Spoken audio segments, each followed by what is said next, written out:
শাকিব খান একাই 100। শাকিব খান একাই 3টি নায়িকার সাথে রোমান্স করছেন, যেন এক মালি 3 ফুল। গতকালকে শাকিব খান অভিনীত ঈদের যে আসন্ন মুভি রকস্টার, সেটা দ্বিতীয় টিজার চলে এসেছে, যেটার নাম রাখা হচ্ছে ফ্লাওয়ার্স অফ রকস্টার। আর এখানে নায়িকাদের ইন্ট্রোডিউসিং করা হয়েছে। এটা টিজার কম, অনেকটাই গ্লিমসের মতো মনে হচ্ছে, যেখানে নায়িকাদেরকে দর্শকদের মাঝে পরিচয় করে দেওয়া হচ্ছে। তো এটা কেমন ছিল সেই বিষয়টি আজকে আমি আপনাদের সামনে তুলে ধরবো, বাট এখানে কিছু পজিটিভ এবং নেগেটিভ দিক আপনাদের সামনে শেয়ার করতে চাচ্ছি। শুরুতেই যেটা বলি, প্রত্যেকটা নায়িকার ফ্রেম খেয়াল করলে দেখবেন এখানে সবচাইতে বেশি প্রাধান্য পেয়েছে সাবিলা নূর, সেই এই মুভির মেইন স্ট্রিম হিরোইন। এছাড়া যে দুইজন ছিল, এক তো সুনিধি নায়ক এবং অন্যজন হচ্ছে বাংলাদেশের মিস ইউনিভার্স টাঙ্গিয়া জামান মিথিলা। তাদের যদি 10টি করে ফ্রেম রেখে দেওয়া হয়, তাহলে সাবিলা নূরের প্রায় একাই 20টি ফ্রেম রাখা হয়েছে। আমি শুরুতে যার কথা বলবো তার নাম হচ্ছে সুনিধি নায়ক। সে ভারতের একজন সিঙ্গার, বাট এখানে তার অভিনয় দেখে মনে হলো সে অভিনয়েও দক্ষতা নিয়েছে এবং তাকে বেশ অনেকটাই কুল এবং ওপেন মাইন্ডেড মনে হচ্ছিল।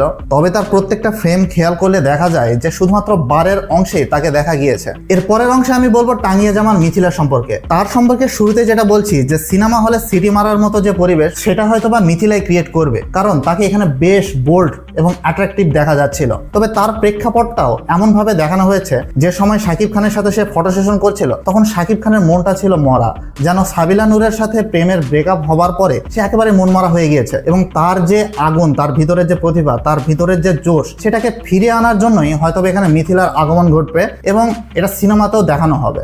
সবশেষে আমি বলবো সাবিলা নূরের কথা। As a main stream heroine হিসেবে তার সাথে শাকিব খানকে যেরকমভাবে প্রেজেন্ট করা হয়েছে, সেটা আসলেই দারুণ লাগছিল। পুরো টিজার জুড়ে একটা ফায়ার ক্রিয়েট করার মতো পরিস্থিতি ক্রিয়েট হয়েছে। আব্দুল মামুনকে থ্যাঙ্কস জানানো উচিত, কারণ তার যে ধরনের ফটোগ্রাফি আমরা দেখলাম, প্রত্যেকটা ফ্রেম, বিশেষ করে আমি ওয়াও ফ্যাক্টর আপনাদেরকে বলি, যে শুরুতেই যখন শাকিব খান এবং সাবিলা নূর মোটর সাইকেলে চড়ে আসছিল, ওই সিনটা বলেন, অথবা একটা গাছের নিচে যখন দুইজন ছিল, এছাড়াও আরেকটা সিন ছিল একটা কাছের ওই পারে দুইজনের রোমান্সে ভরপুর একটা মুহূর্ত। এই ধরনের সিনেমাটিক ভাইবটা এই টিজারে আমার কাছে খুবই দারুণ লেগেছে।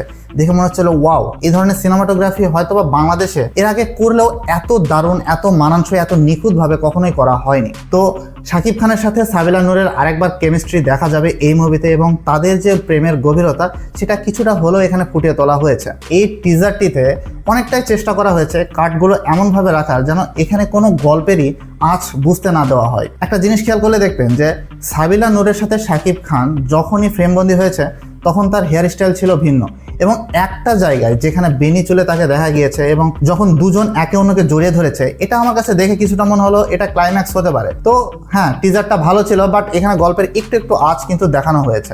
1 মিনিট 20 সেকেন্ডের এই টিজারে আপনি নায়িকার কোনো ডায়লগ রাখেননি, এমন একটা সফট রোমান্টিক রক ভাইবের টন রেখেছেন, যেটা দেখে তো সিরিয়াস ইন্টেন্স মনে হচ্ছে, বাট এটার কারণে নায়িকার ক্যারেক্টারের সাথে ইমোশনালি যে টাচ হওয়ার ভাইবটা, সেটা ক্রিয়েট হয়নি। আমি এটা সহজ করে বলছি, সাবিলা নূরের যে ক্যারেক্টার, সেই ক্যারেক্টারের কোনো সফট ডায়লগ রাখা হয়নি, বা তার কোনো ডায়লগই এখানে নেই, যেটা দেখে মনে হবে যে না, তাদের প্রেমের গভীরতাটা অনেক এবং এই স্যাডনেসটা দর্শকদের মনে হিট করবে।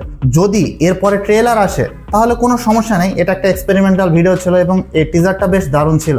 বাট এরপরে যদি ট্রেলার না আসে থাকে, তাহলে শুধুমাত্র এইটুকু ইন্ট্রোডিউসিং দিয়ে কি আসলে বোঝা যাবে যে নায়িকাদের পারফরমেন্সটা কেমন হতে পারে এই মুভিতে? ঈদের মাত্র 5-6 দিন বাকি রয়েছে। আপনারা প্রমোশনাল যে কয়েকটা পোস্টার ছেড়েছেন, সেই কয়েকটা সেরকম লেভেলের ছিল না।